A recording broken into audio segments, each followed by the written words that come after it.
Livro Boa Nova, psicografado por Chico Xavier, pelo espírito Humberto de Campos. Capítulo 24. A ilusão do discípulo. Jesus havia chegado a Jerusalém sob uma chuva de flores. De tarde, após a consagração popular, caminhavam Tiago e Judas lado a lado, por uma estrada antiga, marginada de oliveiras, que conduzia às casinhas alegres de Betânia. Judas Iscariotes deixava transparecer no semblante íntima inquietação, enquanto no olhar sereno do filho de Zebedeu fulgurava a luz suave e branda que consola o coração das almas crentes. Tiago, exclamou Judas, entre ansioso e atormentado, não achas que o mestre é demasiado simples e bom para quebrar o jugo tirânico que pesa sobre Israel, abolindo a escravidão que oprime o povo eleito de Deus? Mas, replicou o interpelado, poderias admitir no mestre as disposições destruidoras de um guerreiro do mundo? Não tanto assim. Contudo, tenho a impressão de que o Messias não considera as oportunidades. Ainda hoje, tive a atenção reclamada por doutores da lei que me fizeram sentir a inutilidade das pregações evangélicas, sempre levadas a efeito entre as pessoas mais ignorantes e desclassificadas. Ora, as reivindicações do nosso povo exigem um condutor enérgico e altivo. Israel, retrucou o filho de Zebedeu, de olhar sereno, sempre teve orientadores revolucionários. O Messias, porém, vem efetuar a verdadeira revolução, edificando o seu reino sobre os corações e nas almas. Judas sorriu algo irônico e acrescentou, mas poderemos esperar renovações sem conseguirmos o interesse e a atenção dos homens poderosos? E quem haverá mais poderoso do que Deus, de quem o Mestre é o enviado divino? Em face dessa invocação, Judas mordeu os lábios, mas prosseguiu. Não concordo com os princípios de inação e creio que o Evangelho sempre poderá vencer com o amparo dos prepostos de César ou das autoridades administrativas de Jerusalém, que nos governam o destino. Acompanhando o Mestre nas suas pregações em Cesareia, em Sebaste, em Corazim e Betsaida, quando das suas ausências de Cafarnaum, jamais o ouvi interessado em conquistar a atenção dos homens mais altamente colocados na vida.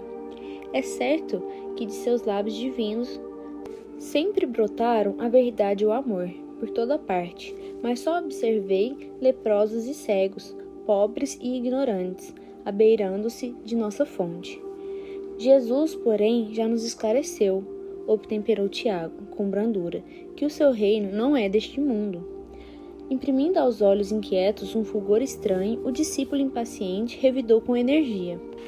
Vimos hoje o povo de Jerusalém atapetar o caminho do Senhor com as palmas da sua admiração e do seu carinho.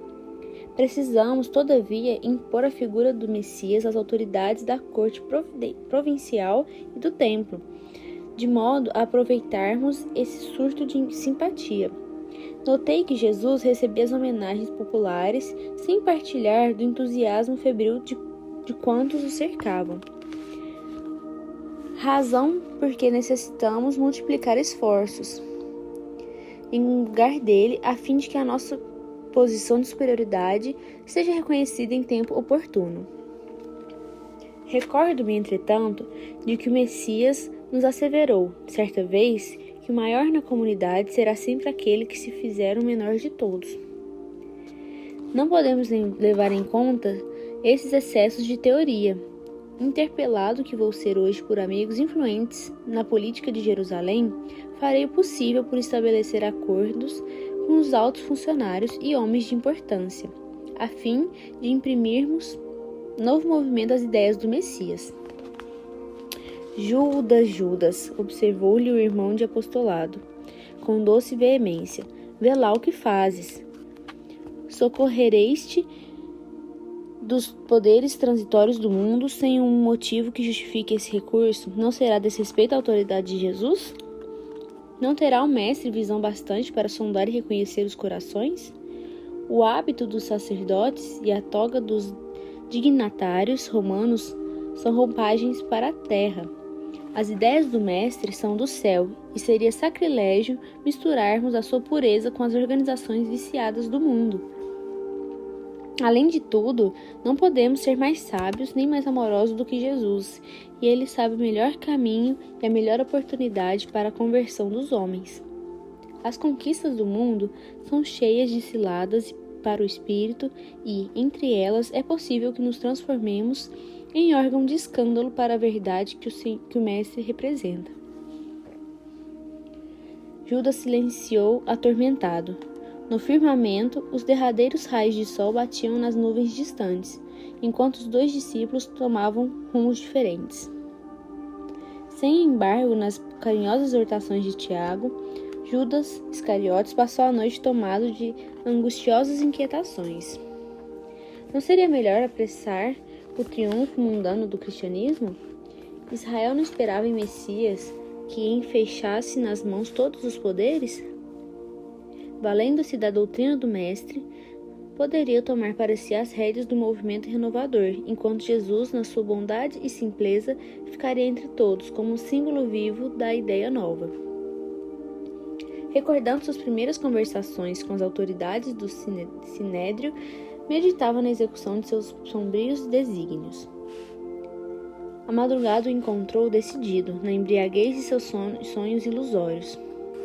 Entregaria o Mestre aos homens do poder, em troca de sua nomeação oficial para dirigir a atividade dos companheiros. Teria autoridade e privilégios políticos. Satisfaria as suas ambições, aparentemente justas, a fim de organizar a vitória cristã no seio de seu povo. Depois de atingir o alto cargo com que contava, libertaria Jesus e lhe dirigiria os dons espirituais, de modo a utilizá-los para a conversão de seus amigos e protetores prestigiosos. O Mestre, a seu ver, era demasiadamente humilde e generoso para vencer sozinho, por entre a maldade e a violência. Ao desabrochar a alvorada, o discípulo imprevidente demandou o centro da cidade e, após horas, era recebido pelo Sinédrio, onde lhe foram hipotecadas as mais relevantes promessas. Apesar de satisfeito com a sua mesquinha gratificação e desvairado no seu espírito ambicioso, Judas amava o Messias e esperava ansiosamente o instante do triunfo para lhe dar a alegria da vitória cristã por meio das manobras políticas do mundo. O prêmio da vaidade, porém, esperava a sua desmedida ambição. Humilhado e escarnecido, seu mestre bem-amado foi conduzido à cruz da ignomínia, sob vilipêndios e flagelações. Daqueles lábios que haviam ensinado a verdade e o bem, a simplicidade e o amor, não chegou a escapar-se uma queixa. Martirizado na sua estrada de angústias, o Messias só teve o máximo de perdão para seus algozes. Observando os acontecimentos que lhe contrariavam as mais íntimas suposições, Judas Iscariotes se dirigiu a Caifás, reclamando o cumprimento de suas promessas. Os sacerdotes, porém, ouvindo-lhe as palavras tardias, sorriram com sarcasmo. Debalde decorreu as suas prestigiosas relações de amizade. Teve de reconhecer a afabilidade das promessas humanas. Atormentado e aflito, buscou os companheiros de fé. Encontrou-os vencidos e humilhados. Pareceu-lhe, porém, descobrir em cada olhar a mesma exprobração silenciosa e dolorida. Já se havia escoado a hora sexta, em que o Mestre expirara na cruz, implorando perdão para seus verdugos. De longe, Judas contemplou todas as cenas angustiosas e humilhantes do Calvário. Atroz remorso lhe pungia a consciência dilacerada. Lágrimas ardentes lhe rolavam dos olhos tristes e amortecidos. Malgrado a vaidade que o perdera, ele amava intensamente o Messias. Em breves instantes, o céu da cidade impiedosa se cobriu de nuvens escuras e borrascosas. O mau discípulo, com um oceano de dor na consciência, peregrinou em derredor do Cesário maldito, acalentando o propósito de desertar do mundo numa suprema traição aos compromissos mais sagrados de sua vida. Antes, porém, de executar seus planos tenebrosos, junto à figueira sinistra, ouvia a voz amargurada do seu tremendo remorso. Relâmpagos terríveis rasgavam o firmamento. Trovões violentos pareciam lançar sobre a terra criminosa a maldição do céu, vilipendiado e esquecido.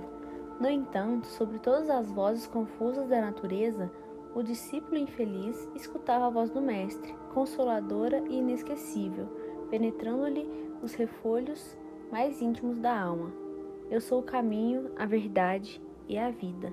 Ninguém pode ir ao Pai senão por mim.